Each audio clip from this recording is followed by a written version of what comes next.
चला question, first question. Coalition government in India is a reality with its merits and demerit. Discuss.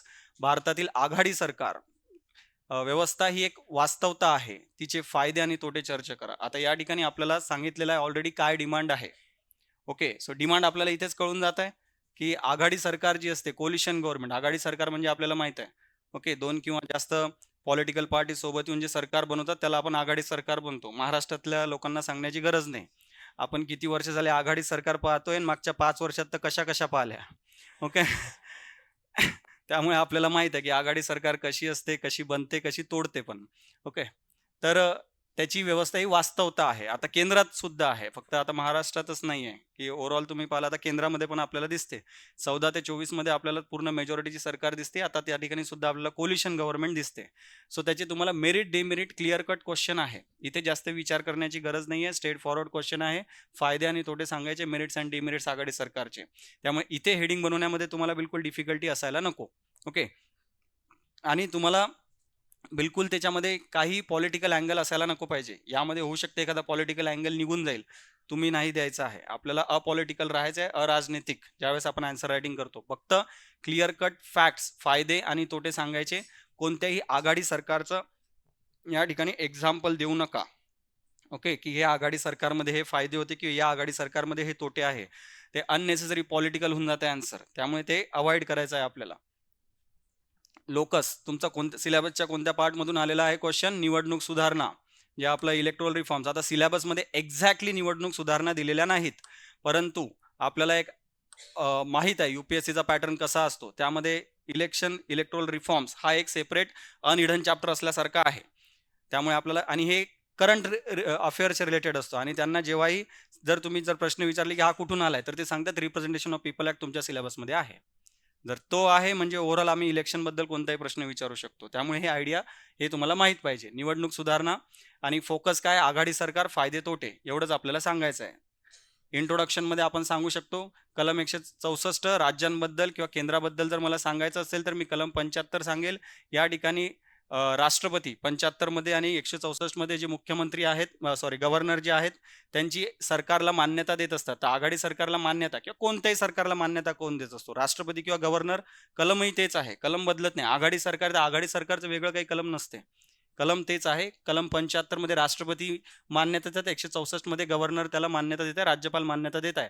भारतात बहुधा बहुमताने सरकार स्थापन होणे कठीण असल्याने आघाडी सरकारची प्रथा सामान्य झालेली आहे. आता आघाडी सरकार का एक सामान्य झालंय? कारण multiple political parties, national political parties, राष्ट्रीय पॉलिटिकल पार्टीज आपल्याकडे 6 आहेत.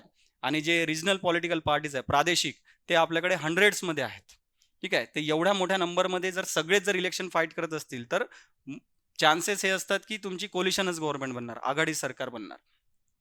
या ठिकाणी फायदे आणि तोटे स्ट्रक्चरमध्ये ह्या दोनच गोष्टी येणार आहेत. बाकी याच्यात काही लिहायचं नाही. आघाडी सरकारची वैशिष्ट्ये वगैरे लिहायचं नाही. एक्झाममध्ये विचारलंय का? नाही.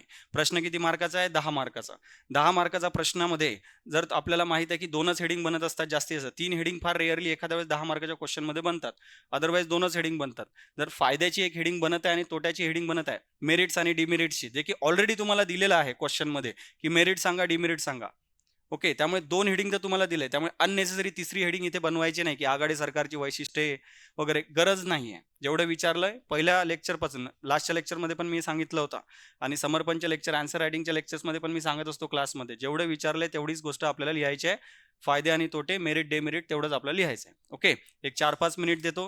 जेवढे तुम्हाला फायदे आणि तोटे लिहिता येतील तेवढे लिहा, त्यानंतर डिस्कशन करूया. जे कोणते मेरिट्स लिहिता येतील कोलिशन गव्हर्नमेंटचे आणि डेमेरिट्स. हेडिंग सुद्धा असेच बनवायचे: आघाडी सरकारचे फायदे, आघाडी सरकारचे तोटे, merits of coalition government, demerits of coalition government. Heading नेहमी आन्सर रायटिंग मध्ये लक्षात ठेवायचं, हेडिंग 1 लाइनरच हेडिंग असायला पाहिजे. हेडिंग मोठ्या मोठ्या बनवायचे नाही आणि अननेसेसरी शब्द वापरायचे नाही. ओके, चला डिस्कस करूया. आघाडी सरकारचे फायदे, कोलिशन गव्हर्नमेंटचे काय काय बेनिफिट्स आहेत. ओके, आणि जो सिक्वेन्स आहे लक्षात घ्या. क्वेश्चन मध्ये पहिले काय विचारले होते? मेरिट्स, फायदे विचारले होते, त्यामुळे पहिली हेडिंग फायद्याचीच बनणार. सिक्वेन्स नाही तोडायचा कधीच. जे क्वेश्चन मध्ये जशा प्रकारचे तुम्हाला प्रश्न विचारले त्याच सिक्वेन्स मध्ये तुमचं उत्तर असायला पाहिजे. ओके, हे एक गोष्ट लक्षात ठेवायची, याला कधी विसरायचं नाही. आता फायदे काय आहेत, मेरिट्स काय आहेत आघाडी सरकारचे? आता नॉर्मल आहे, आपण थोडं ऑब्झर्व केलं तरी लक्षात येऊन जाईल की आघाडी सरकारमध्ये जे असते, एक कम्युनिकेशन, संवाद हा एक फार या गोष्टीला फार इम्पॉर्टंट दिलेलं असते कम्युनिकेशनला. बिकॉज एकट्याची सरकार नाहीये की एकटा डिसिजन घेईल आणि सगळं काही होईल. आघाडी सरकार आहे, कोलिशन आहे, सगळ्यांना विचारावं लागते. सो कम्युनिकेशन येते. सो मल्टिपल व्ह्यू पॉईंट्स यामध्ये येत असतात. कोणत्या एका पॉलिटिकल पार्टीचा व्ह्यू पॉईंट इथे येत नाही. ओके, तो एक फायदा आहे. दुसरा, वेगवेगळे समाजातील वेगवेगळे घटक जे असतात, okay, different section of society, ते त्यांना इथे रिप्रेझेंटेशन मिळते. तुम्ही आता सरकारच्या केंद्रातल्या आघाडी सरकारमध्ये पहा, तुम्ही पहा समाजातल्या वेगवेगळ्या सेक्शनला कसं इथे रिप्रेझेंटेशन दिसत आहे. वेगवेगळ्या असं नाहीये की एकच डॉमिनेशन आहे. मायनॉरिटीजला सुद्धा रिप्रेझेंटेशन मिळत आहे, कारण काही ज्या आघाडीमधल्या पॉलिटिकल पार्टीज आहेत त्या मायनॉरिटीज मधल्या सुद्धा आहे.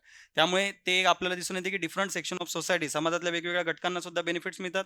ओके, ती त्यांना रिप्रेझेंटेशन मिळते, तो सुद्धा एक फायदा आहे. त्यानंतर आपल्याला अजून काय फायदा दिसून येतो, की जे संघराज्यत्व जे आहे, फेडरलिझम, ते इथे प्रमोट होते.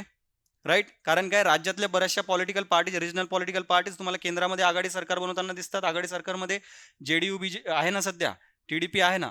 तर एक प्रकारे काय की जे रिजनल पॉलिटिकल पार्टीज आहेत ते केंद्रामध्ये असतात, केंद्र राज्य संबंध सुधारतात. त्यामुळे संघराज्यत्व, त्यातल्या त्यात कोऑपरेटिव्ह फेडरलिझम, जे सहकारी संघराज्यत्व आहे, त्याला सुद्धा आपल्याला दिसते की प्रमोशन, ते सुद्धा प्रमोट होत आहे. त्याला पण प्रेरणा मिळत आहे.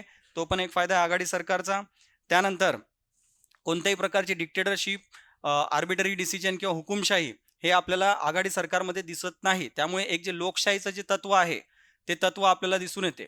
आघाडी सरकारमध्ये जी सत्ता असते, जी पॉवर आहे, ती डिसेंट्रलाइज होते, विकेंद्रीकरण होते, particularly regional political party through. तर सहकारी संघराज्यत्व तर आहेच, कोऑपरेटिव्ह फेडरलिझम, सत्तेचं विकेंद्रीकरण सुद्धा दिसते. ओके, आणि रिसोर्सेसचं सुद्धा. आता तुम्ही पहा, बिहार आणि आंध्र प्रदेशला किती जास्त पैसा भेटतो बजेटमध्ये. का? कारण सरकार बनलेलं आहे. तर त्याच्यामध्ये होते काय, की आघाडी सरकारमध्ये रिसोर्सेस डिसेंट्रलाइज होतात, सत्ता पण डिसेंट्रलाइज होऊन जाते. तर त्याचे हे सगळे बेनिफिट्स आहेत आघाडी सरकारचे. ऑफकोर्स जे कोलिशन गव्हर्नमेंट आहे त्याचे काही इश्यूज सुद्धा आहेत. आघाडी सरकारचे काही प्रॉब्लेम सुद्धा आहेत. की काय इश्यूज आहेत कोलिशन गव्हर्नमेंटचे? पहिला सर्वात मोठा इश्यू स्टॅबिलिटी, स्थिरता. सरकार भरपूर वेळ पडते. आपल्याला आता आता तरी काँग्रेसची तरी टिकली होती आणि सध्याचीही आपल्याकडे बऱ्यापैकी दिसते की 5 वर्ष राहील. परंतु तुम्ही जर आधी थोडासा हिस्ट्री जर पाहिली, व्ही सिंगची गव्हर्नमेंट नाही टिकली, मोरारजी देसाईंची त्याच्या आधी नव्हती टिकली, चरण सिंगची नव्हती, व्ही सिंग, चंद्रशेखर, त्यानंतर अटल बिहारी वाजपेयी, देवेगौडा आणि आय के गुजराल.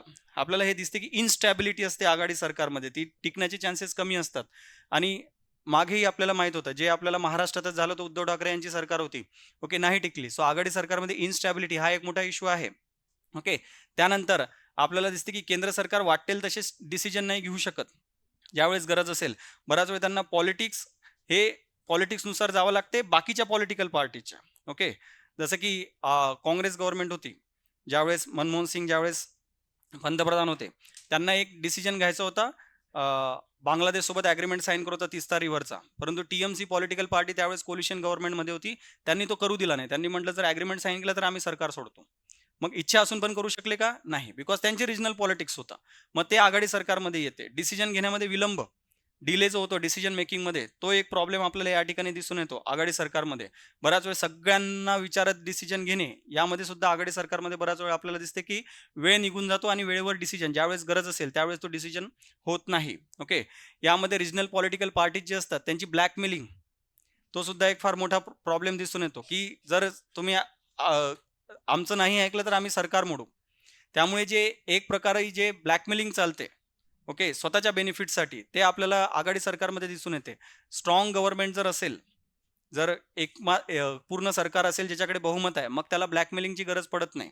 ओके, जसं मी सांगितलं टीएमसीचं उदाहरण, ते पण एक ब्लॅकमेलिंगचंच एक उदाहरण होतं. एक वेळ डीएमकेनी असं केलं होतं. मनमोहन सिंगची सरकार होती त्यावेळेस, श्रीलंकेमध्ये मनमोहन सिंग यांना जायचं होतं आणि त्या जकार्ता रिजनमध्ये, तुम्ही तो जकार्ता नाही, सॉरी, कोणता आहे तो, जो नॉर्थ ईस्टचा जो रिजन आहे, जाफना रिजनकडे त्यांना जायचं होता. तर त्या ठिकाणी, आता तो माहित आहे, तो सेन्सिटिव्ह इश्यू असतो तमिलियनचा. तर त्या ठिकाणी त्या श्रीलंकेच्या सरकारसोबत कोणताही ॲग्रीमेंट साईन न करावा, त्याच्यासाठी डीएमके पॉलिटिकल पार्टीने प्रेशर केलं आणि सरकार नाही करू शकलं. ही जी ब्लॅकमेलिंग असते आणि याच्यामुळे जे पॉलिसी पॅरालिसिस येते, तर हे सगळे इश्यूज असतात, हे आघाडी सरकारचे जे तोटे सुद्धा आहेत. लक्षात आलं? सो बेनिफिट्स आणि मेरिट्स अँड डिमेरिट्स दोन्ही आपल्याला फायदे आणि तोटे लिहिता आले पाहिजे. अननेसेसरी याच्यामध्ये एक्झाम्पल देऊ नका. मी तुम्हाला दिलेत बिकॉज तुम्हाला समजायला पाहिजे. ओके. अदरवाईज एक्झाममध्ये तुम्ही मनमोहन सिंग, टीएमसी, ममता असं टाकायला लागले तर ते दिसते की हा अननेसेसरी क्रिटिसिझम करतोय. पॉलिटिकल होत आहे इश्यू. ओके. तो व्हायला नको. लक्षात घ्या, एक्झाम्पल देणे वाईट नसते. फक्त त्या ठिकाणी पॉलिटिकल जर ते दिसत असेल की मी एक्झाम्पल दिल्याने तो क्वेश्चन पॉलिटिकल होऊ शकतो, आन्सर पॉलिटिकल होऊ शकते, तर नाही द्यायचे, अवॉइड करायचे. निष्कर्ष, अनेकदा आघाडीशिवाय स्थिर सरकार स्थापन होणे कठीण होते, पण त्याद्वारे राजकीय स्थिरतेचा समावेशकता सुद्धा वाढते. एक इन्क्लुझिव्हनेस आपल्याला माहिती आहे, आघाडी सरकार एक वाढत असते. आता या ठिकाणी कोलिशन गव्हर्नमेंट असणे हे काही असं काही वाईट गोष्ट नाही आहे की ज्याचं तुम्ही वे फॉरवर्ड किंवा तुम्हाला काहीतरी सोल्युशन नाही द्यायचं आहे तुम्हाला. ओके. तर एक ती स्थिरता वाटते, समावेशकता वाढते, त्यामुळे तुम्ही फायदा सांगत आहे. फक्त काय आहे की यासाठी स्पष्ट शासनासाठी सामंजस्य आणि धोरणविषयक कटिबद्धता असणे आवश्यक आहे. तर जास्तीत जास्त एखादं सोल्युशन काय देऊ शकतात तुम्ही, की जे कोलिशन गव्हर्नमेंट बनत आहे त्यांनी एक कॉमन मिनिमम प्रोग्राम बनवावा. ओके. की एक सगळ्यांना सर्वांना ऍक्सेप्टेबल असेल, स्वीकारार्ह असेल असा एखादा कार्यक्रम त्यांनी सगळ्यांनी स्वीकारावा, की जो प्रत्येक पॉलिटिकल पार्टी इम्प्लिमेंट करेल, जेणेकरून जे वादाचे मुद्दे आहेत ते बाजूला राहतील आणि जे सगळ्यांना स्वीकारार्ह मुद्दे आहेत त्याच्यावर काम होईल. ओके. इथे सोल्युशन देऊ नका की आघाडी सरकार वाईट असते त्यामुळे इलेक्शन कमिशननी प्रयत्न करावे की बहुमत सरकार बनेल. ओके. असले काही सोल्युशन द्यायचे नाही. आघाडी सरकार बनणे किंवा न बनणे हे जनतेच्या हातामध्ये असते आणि ते डेमोक्रेसीची रियालिटी असते, ज्या ठिकाणी मल्टिपल पॉलिटिकल पार्टीज असतात. ते वाईट किंवा चांगलं त्याला असे एक्स्ट्रीम नाही बनवू शकत. ते काही सिच्युएशनमध्ये चांगलं असेल, काही सिच्युएशनमध्ये वाईट असेल आणि ती वास्तविकता आहे. भारतामध्ये मल्टिपल पॉलिटिकल पार्टीज आहेत, त्यामुळे ही वास्तविकता आहे. बाकी डेमोक्रेसीमध्ये का दिसत नाही? USA मध्ये जर आपण पाहिलं तर कारण 2 पार्टीज आहेत. एक तर डेमोक्रॅटिक आहे किंवा रिपब्लिक आहे. सो त्यांच्याकडे दिसत नाही. त्यांच्याकडे पण मल्टिपल पॉलिटिकल पार्टीज झाल्या, त्यांच्याकडे पण ती एक रियालिटी बनून जाईल. राइट? कळाले? अवघड होता का? फक्त तुम्हाला रियालिटी माहीत पाहिजे. आता हे जे उत्तरं असतात, क्लासमध्ये घेताना हे गोष्टी मी शिकवलेल्या आहेत. ओके. जो इलेक्शन चॅप्टर आहे त्याच्यामध्ये मी ह्या गोष्टी ऑलरेडी घेतलेल्या आहेत. बट जरुरी नाही की तुम्हाला कोणत्यातरी नोट्समध्ये मिळणार. जे आपल्या क्लासचे आपले जे स्टुडंट्स आहेत त्यांना ठीक आहे. जे आपले स्टुडंट्स नाही आहेत, त्यांना जरुरी नाही की कोणत्यातरी क्लासमध्ये मिळेल. मग त्या ठिकाणी ऑब्झर्वेशन थ्रूच तुम्हाला गोष्टी शिकाव्या लागतात. आपले जे स्टुडंट आहे, होऊ शकते एखादा जसं रँडम क्वेश्चन येऊन जाईल, जो आपल्या क्लासमध्ये झालेला नसेल. सो ऑब्झर्वेशन, करंटमध्ये काय चालू आहे ते ते असे क्वेश्चन्स आहेत. कळाले? ठीक आहे. आपण क्लासमध्ये डायरेक्टली तुमची मेहनत कमी करण्यासाठी आपण अशा गोष्टी घेतो. बट हे आपल्याला माहित आहे की UPSC कसं प्रश्न विचारते, त्यामुळे आपण हे प्रश्न घेतोय. हे आपल्याला एक ॲनालिसिस आहे PYQचं. पण हे तुम्हाला कोणत्याही नोट्समध्ये भेटत नाही. बऱ्याच वेळ क्वेश्चन हे तुमच्या ॲनालिसिसवर डिपेंड असतात. वेळेवर ऑन द स्पॉट तुम्हाला तिथे विचार करावा लागतो. ओके. चला, कळालं हे?